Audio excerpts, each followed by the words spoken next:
Distraction has become the biggest barrier to me, to my creativity, but also to my connection to myself. And the way I've noticed this is actually through my intolerance to boredom. When I think back to before I engaged in a lot of social media, there was this natural balance of moments where you were engaged with your mind and where you were consuming things. And there were also a lot of moments where you had to just be bored because there was nothing to fill that space with. There was nothing to consume. And that actually gave space for my creativity to emerge. It gave space for thoughts and inspirations and things to just mull over inside of me to develop and emerge in their own natural way into my expression of creativity.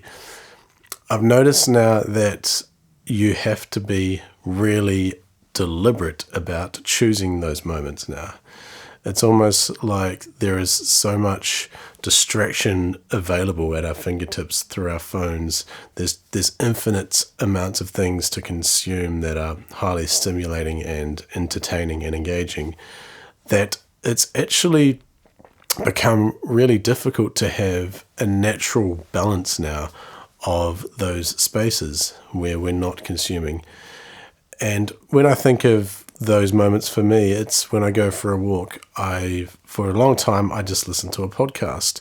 When I was in my car, I would listen to a podcast. In between those waiting lines or those brief moments, it's just so easy to reach out to the phone and to look at the news or to look at a social media feed. And it's almost made it impossible now to be required to feel boredom because everything is so readily available.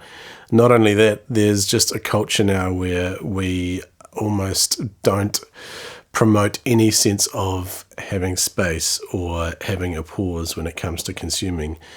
And what I've noticed in terms of the impact for me on that is my natural connection to that creative instinct has dampened a little bit for me. It's become a bit numb if I don't actively cultivate it.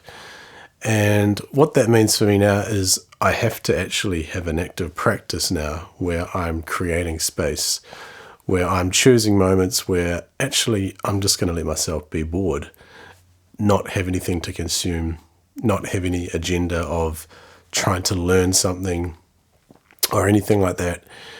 And unless I make this a practice that is regular and daily, it's really difficult for me to maintain that connection to my creativity and actually to my natural intuitive instinct about other things as well.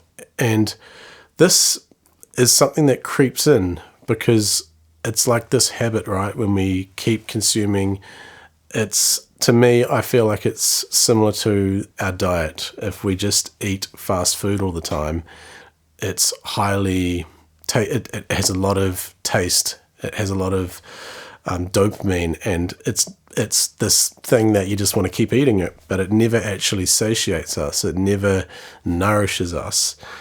And if we get into a reliant habit of needing that, obviously it leads to a very unhealthy body. And what I've realized is this is the same with content. There's content that is just very stimulating. It's very polarizing. It hijacks the brain circuits. It triggers off these different types of endorphins and cortisol and all the different chemicals in our body. And it actually just ends up being this thing where we are hijacked by the things that we're consuming and we can't connect back down to ourselves. And over time, stillness becomes harder to cultivate because when we sit down to let stillness be there, there's this aversion to boredom that we have to get through. And if we have been avoiding that for some time, usually there's some uncomfortable feelings that we have to sit with because we've been avoiding those as well. And this has been something that I've realized now, unless I do this every day, then that consumption of those dopamine the non-satiating things will take over. And for a long time, I thought that I could consciously actually just naturally have the balance without putting too much effort into this. But I've actually recognized now that this has to be a practice for me. And so I've actually started going for walks now without listening to podcasts, and started to do things like when I'm in between something, I don't have anything to do, actually just letting myself be still. And it's amazing how strange that feels after not having to do that. Sometimes it feels a bit odd when you are so used to reaching for the phone in a particular moment, and then in that moment of stillness, it actually feels unnatural. But then after a while, there's this deeper relationship with ourselves that emerges again.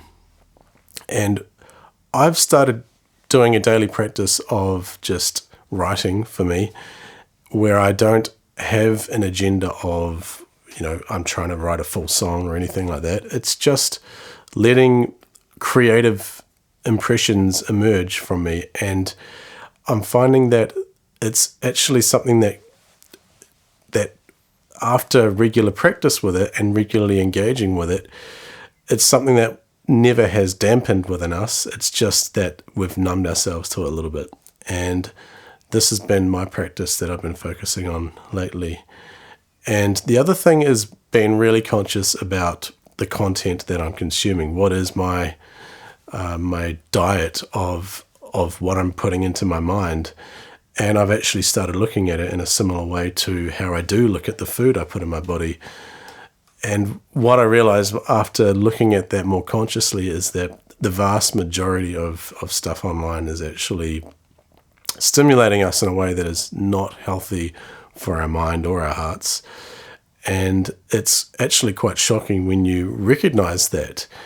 And when there's a conscious choice to step away from some of those things that I was habitually using in the past just to fill my moments of boredom. And so these are just a few thoughts for me that I'm consciously engaging with at the moment.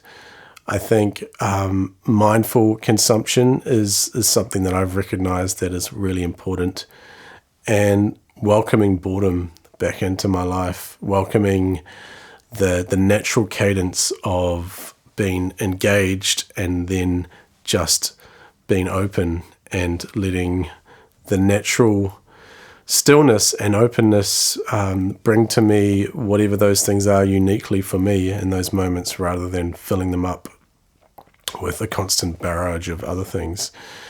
And when I do consume, like I love listening to music, I let myself receive that inspiration and enjoy listening to it, but without letting my mind jump into this projection of how I need to somehow adapt myself in order to achieve something that I've appreciated in that piece of art. This is also something that I have a tendency in my mind to do when it's hijacked by that external referencing all the time. And yeah, just enjoying the creative process.